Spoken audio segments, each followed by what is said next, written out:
Welcome to The Explainer. Today we're jumping into a really provocative theory from an author named Mario Arndt. His idea challenges the very timeline of our history, and it suggests that maybe it wasn't discovered, but that it was actually designed. So let's just start with a foundational question that the author poses. What if the history that we've all been taught, the one in our textbooks, is just one possible version of the past? And what if it's a potentially flawed one at that? To really get what Arndt is talking about, first we have to understand his key distinction between history and the past. Now, they might sound like they're the same thing, but for this analysis, they are totally different concepts. According to Arndt, the past is just the unchangeable reality of what happened. It is what it is, right? History, on the other hand, is our attempt to understand the past. It's a construct, a model that we've built.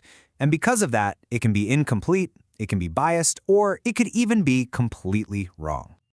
As historical analyst Eugene Gabovich puts it so well, our model of the past is really vulnerable to errors and even straight-up invention. The past itself is solid, but the story we tell ourselves about it, well, that's surprisingly fragile. So where exactly does Arndt start to see cracks in this official model of history? Well, he points his finger directly at the methodology of historical science itself. You see, he points out that unlike the natural sciences, where a theory has to be rigorously tested and proven, historical science often works in reverse. A source is usually just assumed to be authentic until someone proves it's a fake. He says this is basically a logical fallacy, kind of like assuming innocence, which can let a lot of fakes just slip right through the cracks. And the scale of known fakes is, well, it's pretty staggering. Get this.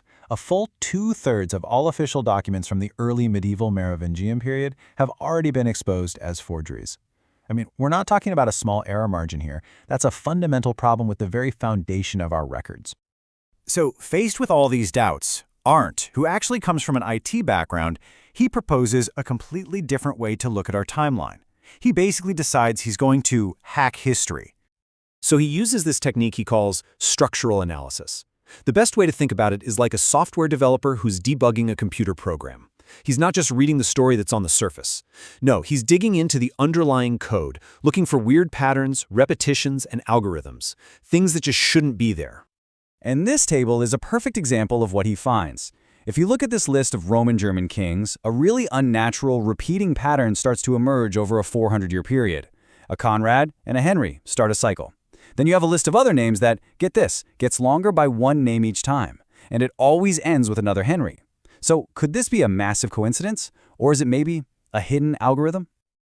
This whole search for patterns leads him to his central claim, a really stunning mathematical connection between ancient calendars that, by all accounts, are supposed to be completely unrelated to each other. Okay, let's walk through this step by step, because it's pretty wild. You take the start years of two cornerstones of ancient history, the founding of Rome in 753 BC and the first Greek Olympiad in 776 BC. You add those two numbers together, and what do you get? 1529. And 1529 is just 1000 plus the number 529. Now, at first, that might just seem like a random coincidence. But Arndt's theory is that this number, 529, isn't a coincidence at all. He argues it's actually a secret key, a sort of numerical building block that was used to engineer the entire chronology that we've been taught. And the pattern just keeps going. Arndt shows how this number and its multiples seem to be the formula connecting the start dates of other major calendars. The sum of the two Babylonian eras is exactly 2 times 529. The Jewish era start date can be calculated using 9 times 529. The Byzantine era, 11 times 529. The connections are they're mathematically precise. So here's the crucial point he makes. Having such precise mathematical relationships across supposedly independent cultures and timelines, it suggests that these calendars didn't just evolve naturally over hundreds of years.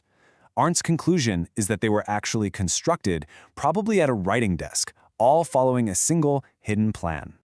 And this takes us to the final and, frankly, the most mind-bending implication of this whole analysis. Because if the timeline itself is a construction, what does that mean for absolutely everything that's been built on top of it? So, to recap, the argument being presented is that history isn't reality. It's just a model, and a fallible one at that. It's a model that we know is filled with forgeries and seems to be built on a timeline that shows all the hallmarks of an artificial, mathematical design, all circling around this one number, 529.